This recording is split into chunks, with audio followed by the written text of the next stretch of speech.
Well, good morning, everyone. It's good to be with you this morning. By now, all five of you should have your handouts. So, I have much to share with you this morning, and I really had a difficult time trying to determine what to leave out, what to keep in, and because things are rapidly changing for all of us in a good way. I know over the last 2 to 3 years for us, things have really been different, challenging, but we should all know by now that the things we're going to face are just there's different seasons and times that we walk in with the Lord, and I'm glad it's with the Lord, and I'm glad He's with us no matter what we're walking through, because without His presence with us, we would not be able to make it. And but I know He's changed. We're in a different time frame, and I know He's changed the atmospheres that we're walking in a good way. He's allowed us to walk through some very, very dark times, which was necessary for what's to come. But that has been absolutely, from my perspective, absolutely changed in a good way. And I'm very grateful. I'm thankful for the valley, but I feel like we're on the mountaintop now for a season. I don't know how long it's going to last. It doesn't mean we won't experience things that are not necessarily pleasant, because it's kind of an up and down kind of a thing. It's and that's just the way the walk is.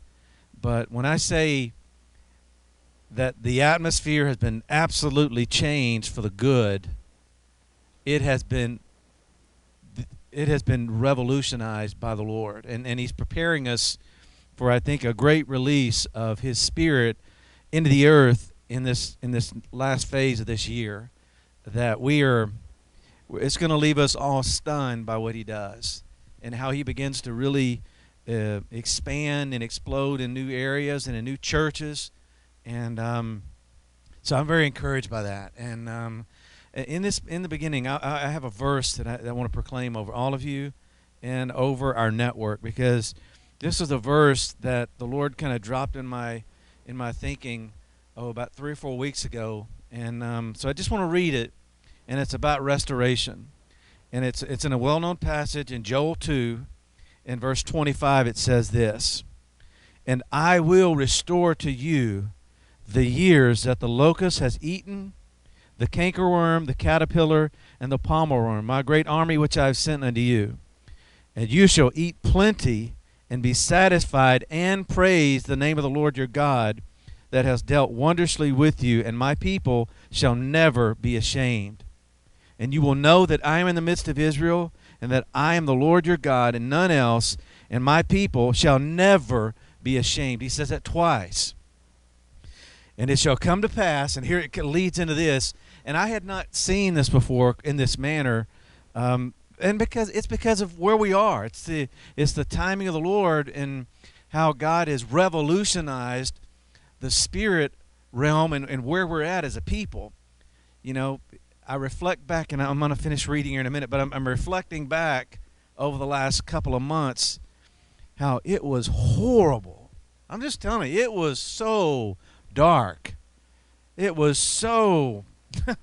And I remember teaching about it up here, and I know pastors taught on it, and all of us have felt this in different ways, and we describe it in different ways, but it's just different perspectives. But it was horrible. And for a long time, you know what you see in dreams or in visions, and you sense the darkness, but sometimes you don't necessarily, even though you know it's there, you may not have an understanding of what it is you're walking through. And until He drops a verse or somebody says something and it triggers something in you. And at the end of January, the last couple of weeks of January, I began to feel a major atmospheric change, overnight. It's like you go to bed in gross darkness and you wake up in the light the next day.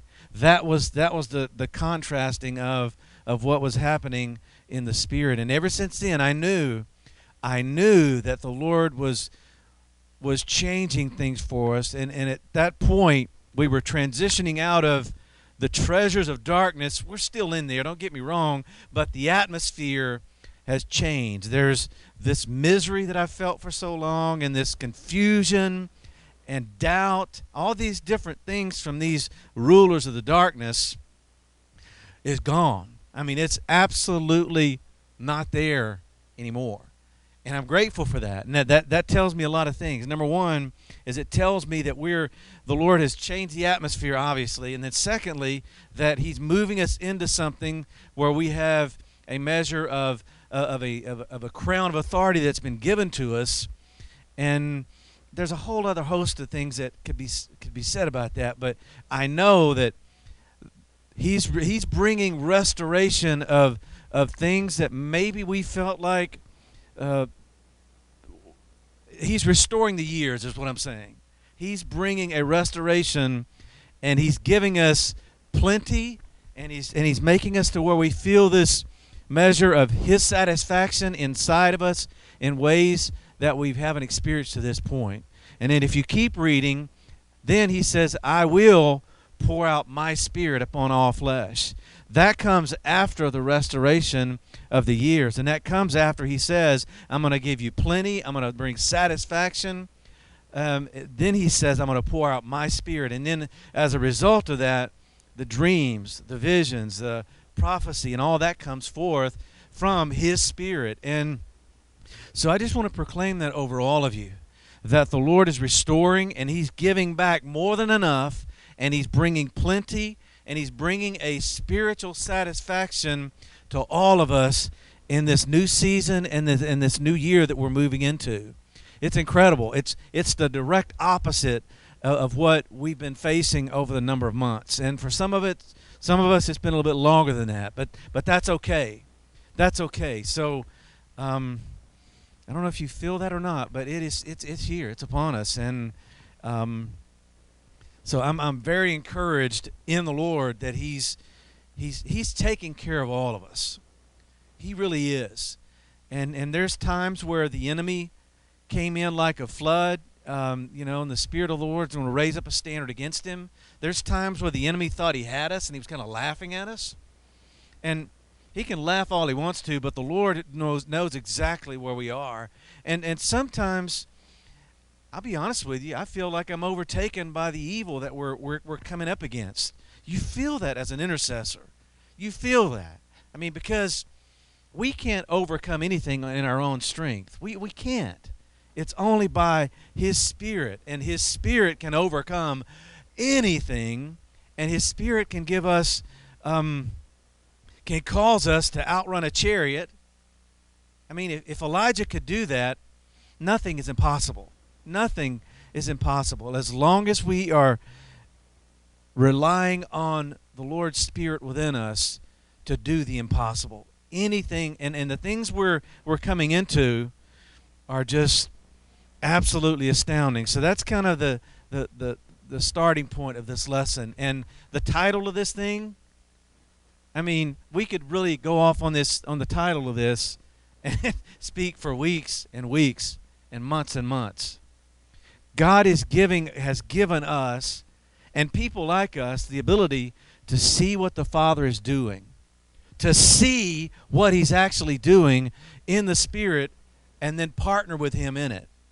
What an incredible privilege. And seeing doesn't necessarily mean just open vision, even though that's there. I mean, you don't have to see it in order to believe it, right? You can sense what God's doing, and I've tried to explain that in my own way by saying, contrasting the last few months or years of how we've been walking through darkness, and notice I said through it, and then not being overcome by it, and then gross darkness comes, and then you feel the light of the Lord in the midst of all of that. So it's a combination of darkness and light, and it's a combination of where even though you feel like, is this making any sense to anybody? Okay, I just feel kind of weird up here for some reason. But we are overcomers. We are more than conquerors through him. We can't conquer on our own. I mean, we all, if we had a moment to create a 30-second clip for saints that are coming on board in this new year, we would all say, we know we are more than conquerors, but it's through him. We can overcome only through him. And it's amazing to see and to feel and be a part of this incredible walk of being a saint. And we all know it's not easy being cheesy. But it's very difficult at times, and it has to be. I mean, how are we going to overcome anything if nothing ever was hard or difficult, you know? And, you know, this mentality in the church, like, is everything should all be good and rosy and peachy. And if you're facing anything that's beyond that, oh, you've done something wrong or you've really screwed up. That's not true. That's not true. The Apostle Paul, I mean, did he screw up by having a messenger of Satan buffet him? Was it a lack of faith? There's nothing of that in there. It just shows that if you're truly moving in an apostolic manner, you're going to be facing off with demonic forces that are satanic. It's just part of it. And so this morning I present to you some areas of what I feel the Lord has directed me that He's going to focus on as we move forward in this new year. And these things have been touched on in the past. They have. But I really feel like that we are actively seeing what the Father is doing in heaven, and we are seeing what He's doing in the Spirit. And there's 4 things that He's kind of focused my heart on. And that's, number 1, He's going to be bringing function to people all across the world and wherever He sends us in this year. He's focused on bringing complete wholeness, the establishment of houses of prayer or prosciutto places, and then there's this last thing that I've never seen before, but it's this wisdom, and it's described as first being pure or hagnos, and that stems from hagios, and then that stems from hagos, and that means the thing that's awful. It looks really ugly. So I think that's really, really critical for us, is that wisdom is focused on, we say, taking the darkness into the light, okay? So, but also in this regard, wisdom is focused on something that is not functioning. It may be ugly and marred, and turning it into something beautiful or something that's saintly. And that's some of the things He's going to be doing in a greater way as we move forward. That's exciting to me. And so with that in mind, last Sunday morning, during the worship time, man, the Lord is doing He's always moving and speaking and saying things to all of us in different ways. But man, He just started to cause me to really focus on, you know, I know we're in the month of the evangelist, and that's part of this, some of the reasons why I feel like He directed me this way. But, you know, when Pastor spoke on that message about there's nothing without dunamis, that really did something in the realm in a very unique way. Let me just say that. But that really kind of unlocked some things in my thinking and in my heart about, okay, wait a minute. That's a revolutionary word. It really is. Because it says a lot of things, but my mind immediately shifted over to, okay, what does God really see when he peers out from His throne and His eyes search and look across the world, the entire earth, it says, what does He see? And after that came, the next thought came was dysfunction, which is the opposite of function. And I thought, okay, so I started going through, okay, breaking down the prefix dysfunction versus function. It's totally the opposite. And so I've just kind of put these terms here to kind of read through them as we go through this teaching. So when we talk about dysfunction, it relates to the medical field, it relates to the family, and I put a couple of definitions here for you. In the medical field, whenever things are talked about as dysfunctional, It's any disturbance or abnormality in the function of an organ or a part. And so when God looks down from his throne, he can see dysfunction and he can see function, right? And we know that the dunamis comes to bring function. And you see that all throughout the New Testament, all over the place. Power's gone out of me. And as a result of that, the woman of the issue of blood began to what? She began to function because dunamis had been applied. And he sees, man, when he looks at his church across the entire earth, what do you think he sees? Truly, 20 years ago, what did he see in us? Or what did he see here in this house? Did he see this house functioning the way that was part of his divine design? Maybe in some ways, but in a lot of ways, he identified places within all of us that were not functioning in accordance with the way he created all of us. So when we talk about seeing what the Father's doing, we're talking about his eyes, his spirit within us too, targeting places that are dysfunctional, people and individuals that are dysfunctional, families. I mean, this hits on every major area within the church. And so what does he do? Okay, he starts talking to us about all of these things, and he says, you know what? I'm identifying and I'm showing you dysfunction in you, but I've got power that can cause function. So as we move forward in this new year, he's going to be doing a lot of different things. He's going to look, and I know that, how many times have you been in prayer and you've come to realize through his spirit that maybe he's targeted something in you that's not functioning properly. All of us in this room can honestly say we did not have any idea what it meant to be a diver's intercessor, right? Every one of us. That we were not functioning the way God designed us. And then, so what had to happen? Well, dunamis was applied to bring function. We may didn't call it that way back then, but that's what happened. There was explosiveness applied, and that gift came alive. That's pretty good there.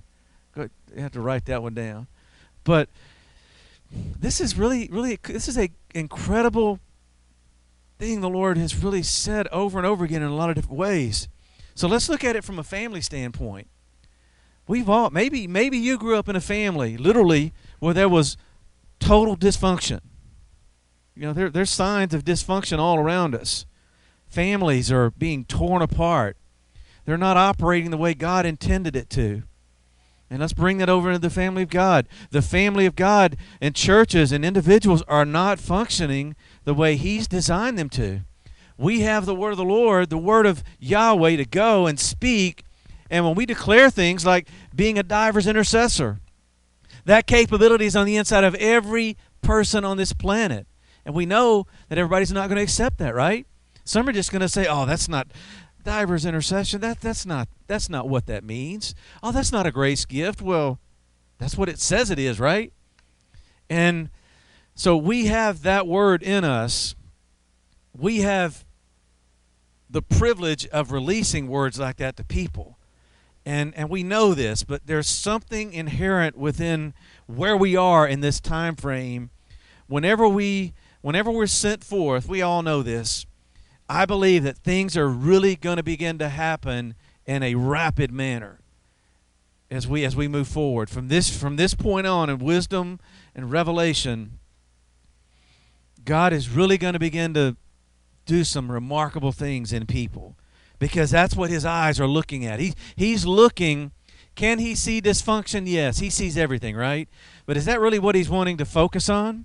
No, he's wanting to focus on, okay, that person there, I have earmarked them to move in as a diver's intercessor. And then he begins to visit them with dunamis, and it comes alive, and they begin to function in that way. So we've looked at the medical terminology here, but if we look at it from a family definition, it means the failure to show the characteristics or to fulfill the purposes accepted as normal or beneficial. And that relates to a dysfunctional family. So this is a question, not rhetorical. When you hear the word dysfunction, what comes to mind for you? What do you think about? No kidding. Our government. Yeah, that's so true, right? We definitely need some function there, right? Anybody grow up in a dysfunctional family? Okay, let me ask you this. When you hear the word malfunction, is that the same as dysfunction? A little bit of a different prefix. They're similar. But if you look at the definition there, malfunction means failure to function properly. So there is a bit of function, but it's not being used properly or to the fullest extent that God intends it. Now, there are a lot of people that are in the malfunctional stage. They may be functioning as an intercessor where they bring their list before God. But is that really what a true intercessor? We know that that's not biblically what a true intercessor is all about. So we're being sent as individuals that can help bring function into the body, that can also focus on malfunctioning that are going on within the body of Christ. Because every church, I know this, every church should be functioning in sonship. No, it's true. I can definitely, I'll be the first to raise my hand that there's times where you do get tripped up, or you may.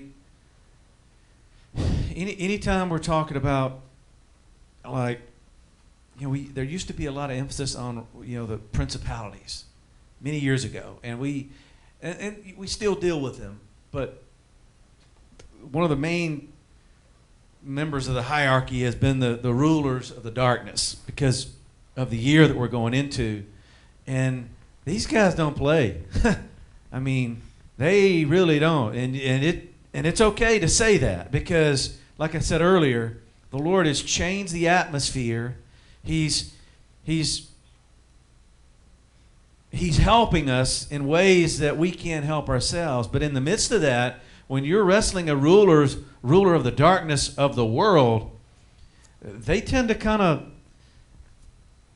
rub off on you, and they can affect you in ways that you never thought you could be affected by. And there's the messages about the sprinkling of the blood. That is so important. Having our garments rolled in blood, and we've got to having our robes washed in white. That's so essential when we're going through intense warfare like that. So, yeah, I mean, we can malfunction. I did, There's nothing wrong with admitting you are not perfect. That's where the overcoming comes in. And that's exactly right. And I believe that as we declare from that, even speaking about darkness, some people are always going to go, well, you shouldn't do that. You're glorifying the enemy. No, I'm not. It's a matter of perspective. We are exposing the darkness when we speak that way. And when you do that, and see people that, and I don't mean this bad, but people that they're really ignorant of spiritual things.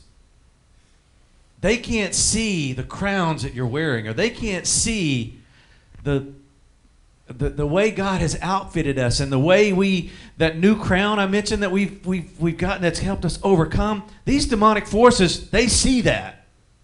And they go, okay, they've overcome that, and there's some, I can't explain it all, but other than I know that they recognize those that are in authority, and they recognize those that have truly overcome, and they know you've walked through the darkness and not let it overcome you, even though you might have had a malfunction in the midst of it. God knows all of that stuff. God knows 6 months from now what we're all going to face.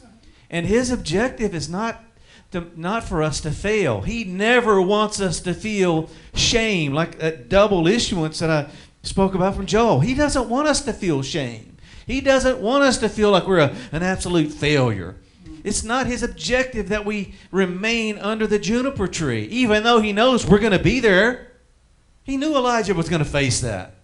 He knew that when Jezebel released that word, that there was going to be an atmosphere that would seem to overtake Elijah. God knew all of that, and he was still there to help Elijah or whoever it might be, Monica, Mark, or whoever. We've all spent time under that tree. There's no shame in admitting that. I hear so many people say, whenever you speak, whoever it might be, if it's pastor up here or Les, or any one of us speaking about something that we've walked through, somebody out there has always come back and said, that helped me. I'm glad that I heard that, because it did something on the inside of them. So we never need to stray back from speaking like that, because it can be a major encouragement to those that even hear it. And so yes, malfunction. And then that leads to the term function.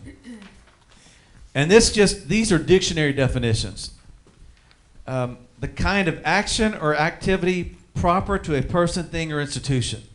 So the purpose for which something is designed or exists. And that last part is really describing, when we use the term function, we're saying that we are operating in the purpose that God originally designed for all of us.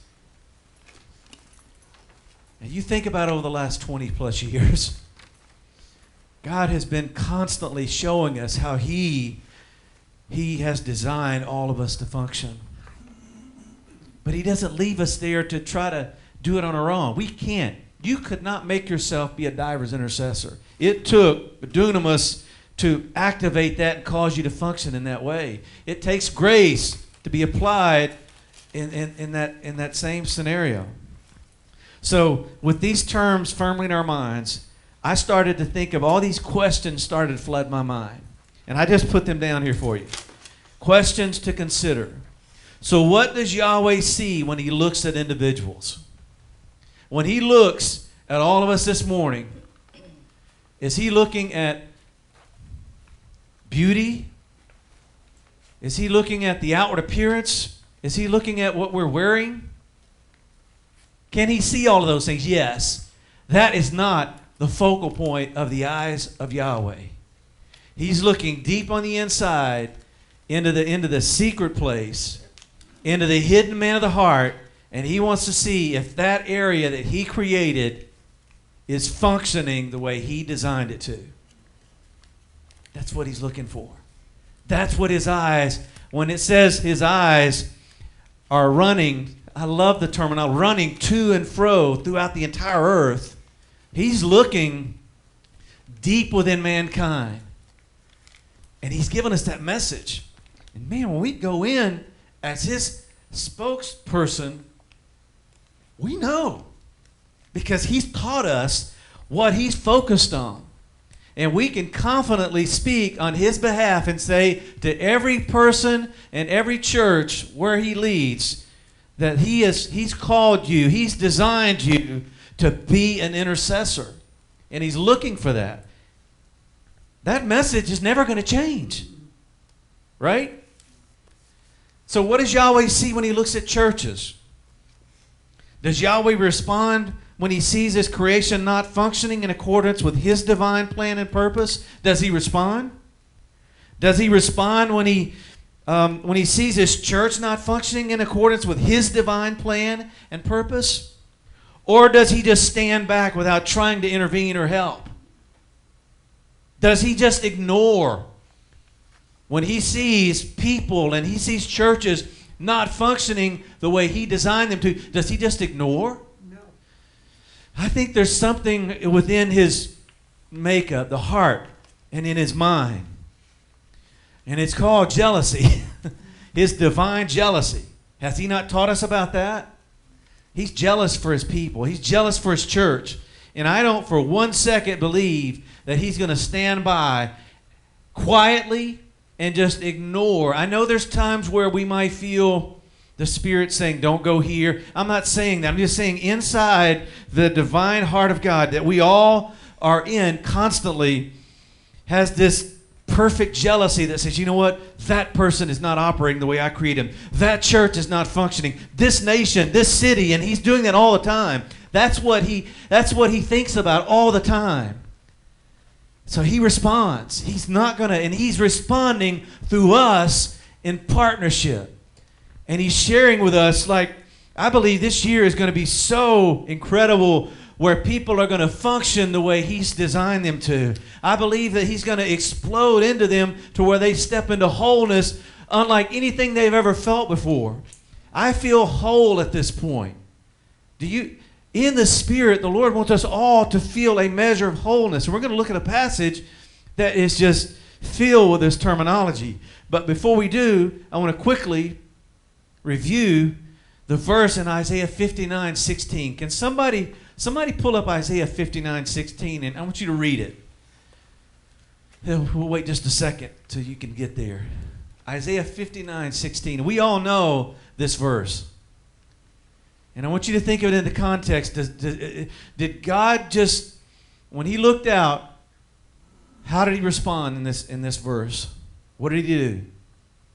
So did God just ignore and just say, forget it. They're all screwed down there. I'm just going to leave them to their own mess. He did that originally in Genesis, right? Pardon the terminology, but I'm just trying to make a point. Did he respond? Yes. When he looked, what was it that caused him to respond? He saw there was no man and no what? No paga, intercessor, and that's what motivated him. The internal drive, the perfect drive of the Lord said, I need to do this. And then we know that that's a prophetic thing that his son came and did, but that's a pattern for all of us. He still responds in a paga manner within who he is. And as we go forth, that's our main message, right? God's still looking for intercessors, right? Paga partners. That's what he's looking for. And he's going to use us and our personalities to speak about this wherever we go. I think that's so cool. I think that's amazing. And that's what's going to revolutionize people. And that's what's going to revolutionize churches. And that's what's going to revolutionize cities and nations. And we're seeing it in a very, and I don't mean this wrong, but in a very small manner, but that's going to be exploding on the earth very, very soon as we move forward together. I love that. Now, according to 1 Corinthians 14:25 and 1 Peter 3:4, it says the Father sees into, we know, the crypto teaching of the heart. Peter referred to it as the hidden man of the heart. So we are so connected to this earth that we live in. We really are. Even as pneumaticos people. God, help us to see the way you see. I know we're never going to be perfect at this, but our objective and our goal should always be to see how the Father sees. And so when he looks down, he's looking at people. He doesn't look at the color of your hair. He doesn't care if it's pink, purple, white, yellow. He doesn't care. He's not focused on the hair. He's not focused on what we wear. Those are all rhyming. I didn't plan that. But he's just not. He wants the part of the way he created individuals to function the way he designed them. So we know he's designed every person to be a paga intercessor, right? People that have a problem with that, they have a problem with what God wants them to function in. When we say things that way and we use these scriptures, it's undeniable. You cannot refute that wisdom. You just can't. Now, the eyes of the Lord quickly. Now, this is just a real quick thing. I could not read these without, because the topic talks about it. The eyes of the Lord is really the eyes of Yahweh. The eyes of his plan are looking. And it says they're in every place, according to Proverbs 15, verse 3. The eyes of Yahweh are in every place.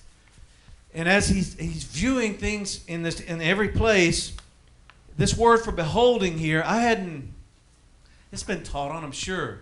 Beholding here is the word that's translated as watchman.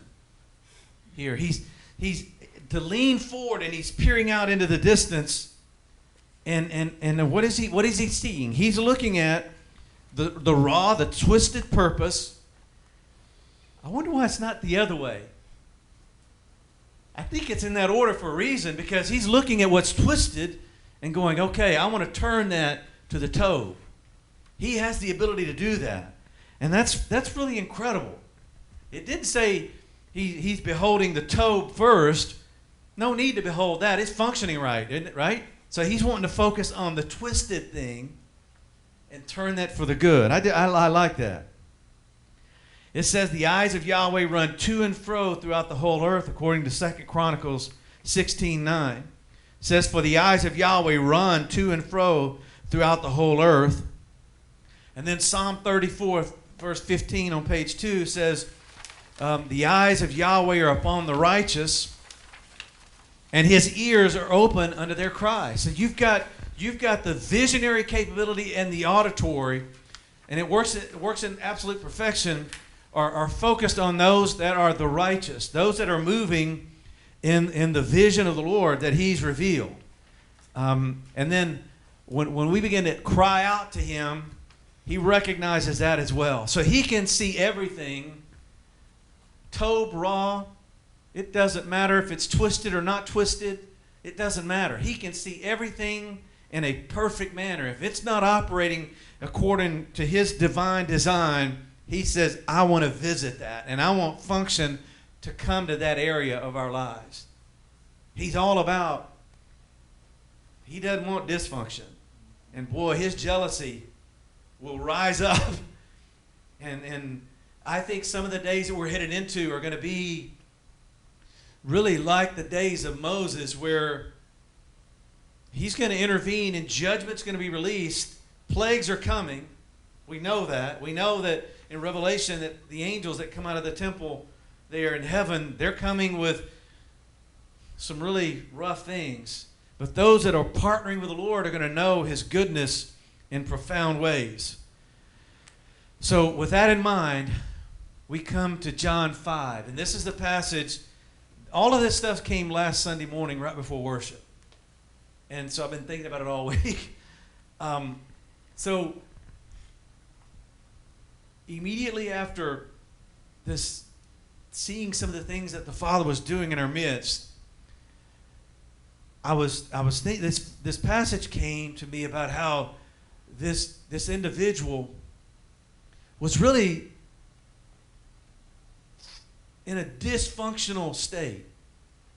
And we're going to see this in just a moment. But I've titled this section, Bringing Function to Dysfunction. Or you can say, and malfunction. Kind of what Rick was saying a minute ago. That's what God's all about.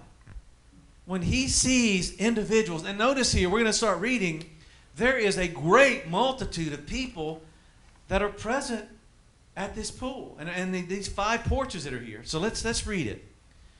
In verse 1, after this there was a feast of the Jews, and Jesus went up to Jerusalem. Now there's at Jerusalem by the sheep market a pool, which is called in the Hebrew tongue Bethesda, having 5 porches. And in these lay a great multitude of impotent folk, and that is astheneo, those that have a form without energy. And I've taken this from Pastor's book on booklet on the spirit of infirmity, form without energy or function. So they're there and they're not functioning the way God originally designed them to, physically and in other ways too. And then you've got blind people. Their vision is being affected physically and spiritually, I believe, to where it's very opaque and it's obscure. And then you've got halt people, you've got withered people, and what are they doing there? They're waiting for the moving of the water. And this is a very, very bizarre kind of thing. Why? It doesn't say they're waiting on Jesus to come over and lay hands on them, right? I mean, this is a form of healing that is spectacular, and it's directed by the Lord.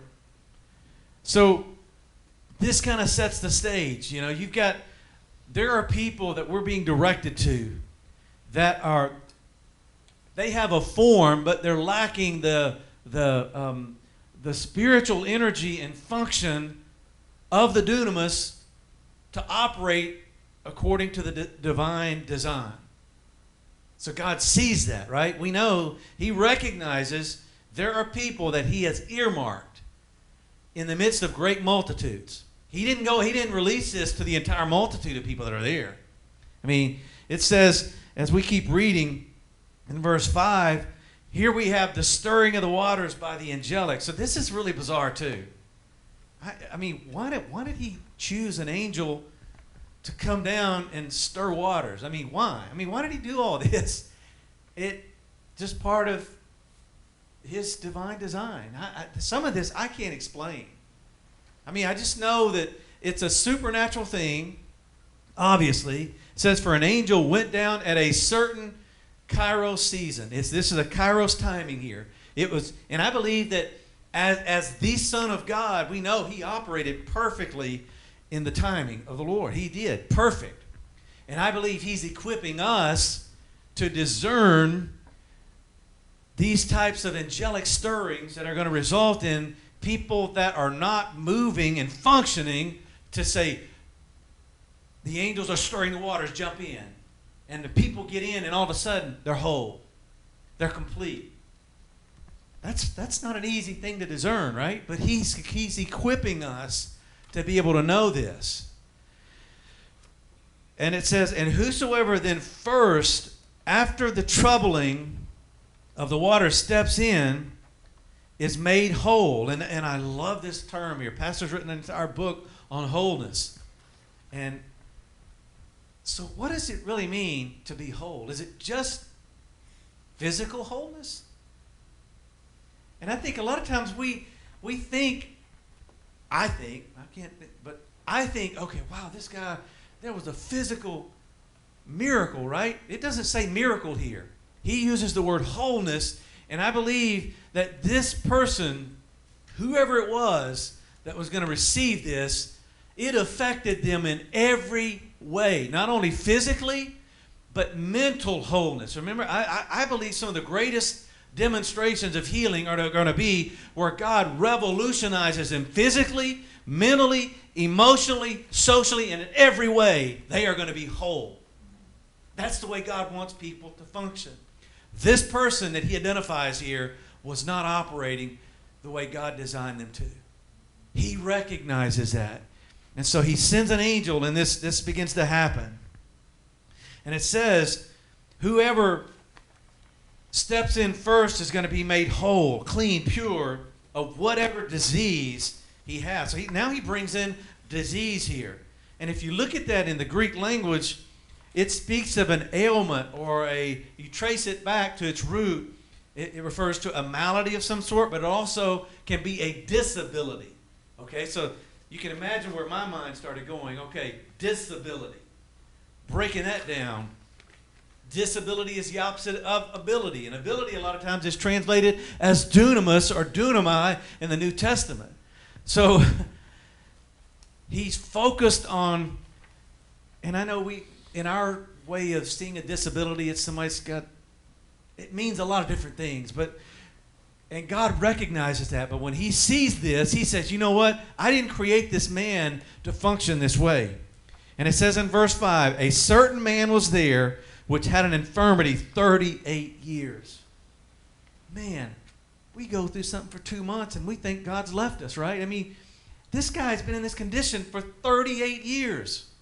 A long time. Do you think he was affected mentally by this infirmity? Absolutely. What about socially? Do you think everybody just wanted to be around this guy? Absolutely not. He can't even get himself. He said it. He verbalized it. Said, I can't even get to the water. Somebody always beats me there. And imagine emotionally what this had done to this gentleman. Think about times where you've walked through. Let's think about these last 6 months. Oh, man. We've overcome them in a lot of ways. But think about how you felt whenever you're walking through gross darkness. Think about when you're in the darkness and you just sense no light at all around you, even though the light of the Lord was there. Times 37 years. This guy was not whole at all. And then look at verse 6. when Jesus saw him lie there, and he knew that he'd been he'd been there a long time in that case, he begins declaring something to this man. And he does it in a question. Wilt thou be made whole? So Jesus is focusing on recognizing that this person is not functioning in wholeness. And I believe he saw everything, every aspect of the way this man was not functioning that way. And he said, do you want to be whole? And the word for say there is the word lego. And so this was done in a very systematic manner, is what that means. And so that takes us into the next part where this astheneo dysfunction yields to function and complete wholeness. In verse 7, the impotent man answered and said, Sir, I have no man when the water is troubled to put me in the pool. And this is another thing that I've been really studying a lot, is this phrase, no man. No man. No man understands him. No man, God wonders that there was no man or no intercessor. This principle kind of points to humanity can't do this for you. I'm the only one that can bring this type of wholeness. That's what this is getting ready to say. He says, but while I'm coming, another one steps down before me. And Jesus begins to lego in a systematic manner to this man.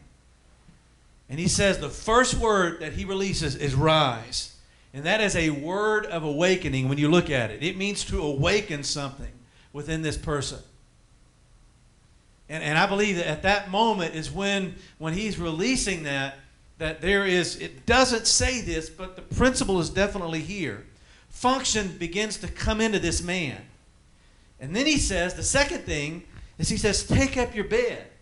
That's the last thing I'd be wanting to do, right? Leave that bed there. I don't want any recollection at all in my mind. So why would Jesus say, take up your bed? I believe one of the reasons why is he wants us to remember where we were and where we're going now. He wants us to remember the things he's brought us out from. That's why he takes up this bed and carries it with him. Every time he would look at that bed, he hadn't got to the walking point yet. He's just still, and when that word's released, I wonder what happened on the inside of this man. Obviously, I know there's an awakening. Something comes alive because of the word that's used. But then as he's taking this bed, Jesus said, not only do you take the bed, but I want you to walk. And that's where function comes in.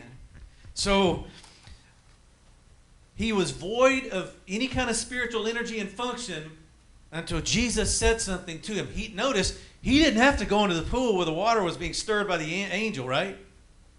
He began to function because of the release of the word of the Lord to him. And that's where, so why did God do that? So those are some good points. It's just really interesting, though, how the scenario is almost like everybody else is like, oh, you got to get in the water. You got to get in the water. He never made it to the water. Jesus turns to him. All the other multitudes are still there. They're in the water hoping to get healing, right? And it's there too, but for some reason he changed his method of bringing the healing, and he speaks, and that's when this guy's made whole. It's just really interesting.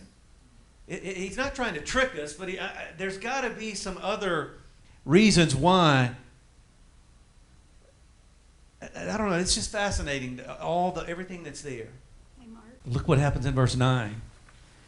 And immediately the man began to walk in wholeness. And immediately there, pastors taught on that's two words, you and theos. But when you break down you and theos, it breaks down to you and tetheme. And that kind of is very interesting. I need to go back and look at that and study that further in light of some of the recent teaching that he did on the word tetheme. This man was made whole, and he took up his bed and he walked. And then he says, on the same day was the Sabbath. So we know what's getting ready to happen on the Sabbath, right? You cannot do this. You can't work. You can't do this. And so now the Jews are all upset. They're really frustrated, that he's brought this type of wholeness to this person that had been in that condition for 38 years. And they're focused on, you've broke the Sabbath. You've performed work. You've picked up, you've taken up that bed. That's work. Oh my God, you can't do that. I remember as a little boy, even as a teenager. Man, if I wanted to think about going hunting in the afternoon on a Sunday, if my dad if he hears this, he's probably going to be offended, but it's true. I was told you couldn't do any of that stuff. You can't do anything on the Sabbath. It's a day of rest. And we were all taught that. Is that really? Is God focused? Is he going to get mad at me for getting up in a deer stand or in a deer blind on a Sunday afternoon? Is he going to get really irate with me for doing that? So in John 5, verse 6, I do want to mention this. Identifying dysfunction.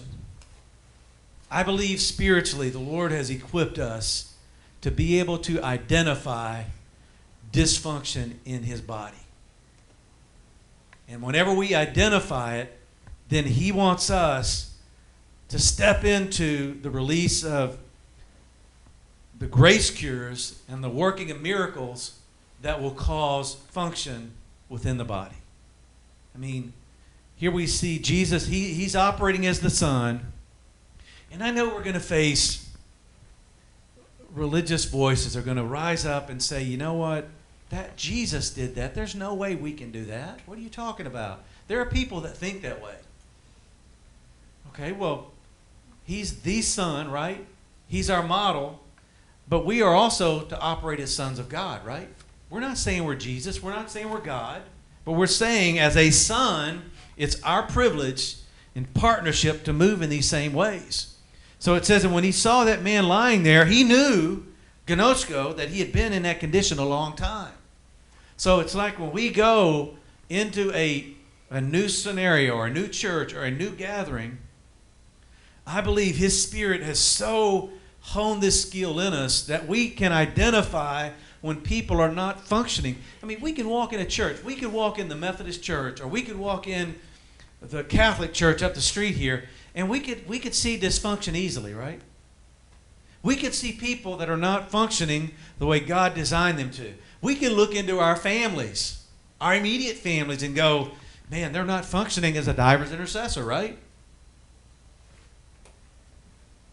But it becomes a little bit more challenging. Let's say you're in the midst of I'm going to use a phrase here, a catch the fire gathering. Or some of these well-known ministries that are out there.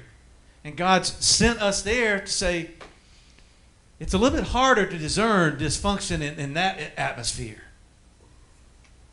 But I believe that we're going to be in those environments where he's going to say, okay, this place is not functioning the way I designed it to. Speak this word or release this word. And people are going to begin to... It may not be for the multitudes. For this situation, it was only for one person. And I'm believing that it's going to not only be... It's going to be for the group that God wants it to be for.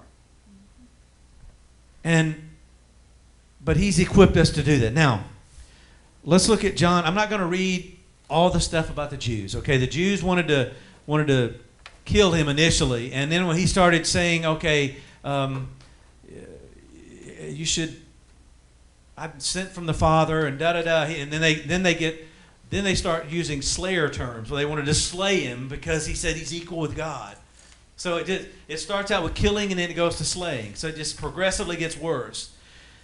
And then it comes to verse 19, and Jesus says this to the religious ones. He said, verily, verily, I say unto you, the Son can do nothing of himself, but what he sees the Father do, what things so he does, there also the Son does.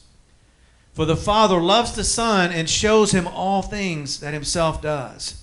And he will show him greater works that you may marvel. So sons are designed to see what the Father's doing. And what we see our Father doing, that's what we actively partner with in the earth and seeing him cause people to marvel. I think that's awesome. That's great. Okay, let's look at page 3. We are almost done here.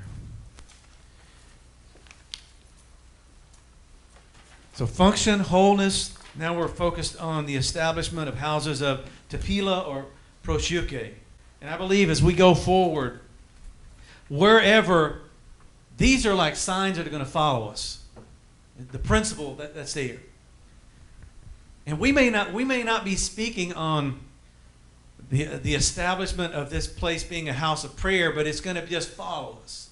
That's just who the Lord is and who he's made us to be. Isaiah prophesied about this, and I'm not going to read this entire passage, but I do want to read verse 7. He says, "Even them will I bring to my holy mountain and make them joyful in my house of prayer," or tepila. "Their burnt offerings and their sacrifices shall be accepted upon mine altar, for my house will be called a house of tepila for all people." And so as we go forward, the Lord is going to be establishing this in the places where he sends us. Jesus spoke of this. Matthew, Mark, and Luke spoke of the Father's house is to be functioning a certain way. It's just that's the way it is. He's given us the insights of how it's supposed to function. That's great. That's awesome. So we know what dysfunction is, right? Because we were that way at one point in our lives. We know what malfunction is all about because we can do that ourselves, as we kind of conjectured about earlier. I just think this is incredible.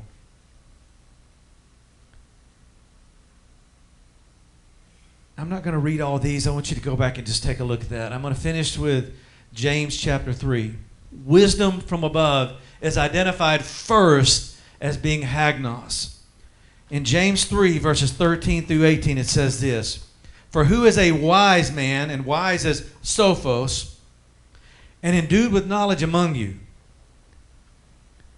Let him show it out of a kalos conversation with with meekness of wisdom," or Sophia, which stems from a sophos. "But if there's bitter envying and strife in your hearts, you're not moving in the glory, and you're lying against the aletheia," the truth. "This wisdom descends not from above, but is earthly, sensual, and devilish." So we know this comparison, but what struck me was what comes next. So anytime there's bittering, envying, and there's strife that's going on inside us, we need to know that wisdom is being characterized as being earthly, sensual, and demonic forces are influencing us. And then he carries it even further and says, where envying and strife is, there's confusion. And the word for confusion here means there's instability and disorder. I've known what that's felt like over these last number of years too. Instability and disorder is a direct result of wisdom that is not from above. And then every evil work. But the wisdom that is from above is first, and first there is proton, which comes from protos, and protos comes from pro. So we've had teachings on where first is apostles. That's the same terminology, but we're talking about the wisdom that's from above is first hagnos, and that stems from hagios, which is saintly, and hagios comes from hagos, and that means an awful thing. So the wisdom is taking the light into the darkness, but as we do that, God is focused on things that are awful or that are not functioning the way He's designed it to, and He says, okay, I'm sending you there in my wisdom. That's what we're taking part in with the Lord in this year of wisdom and revelation, among many other things. I hadn't seen that till now, and it's a time release. So Lord, we welcome your wisdom in this Hagnos year, where you're focused on things that are not functioning the way you've designed it. But Lord, you're bringing function this year. You are establishing houses of prayer all over the world in a new way. And Lord, you're wanting to bring people into complete wholeness, mentally, physically, socially, emotionally, and every other way that I did not mention.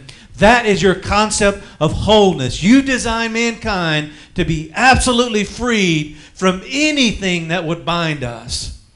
And Lord, as we've been fasting, those are some of the results. You're gonna loose the bands of wickedness. Those things that have tried to tie people up and tie us up and twist and get us all knotted up, you're releasing us from that. And Lord, we thank you for that privilege. Because Lord, what's coming is so great. None of us have truly envisioned what you have prepared for those, because we have agaped you. We thank you and we praise you. And I just speak blessing and restoration of anything that the enemy's stolen for years. We declare your restorative work in every person and in this network and throughout whatever you're going to establish in this year and the years to come. And we ask all of these things in Jesus' name. Amen.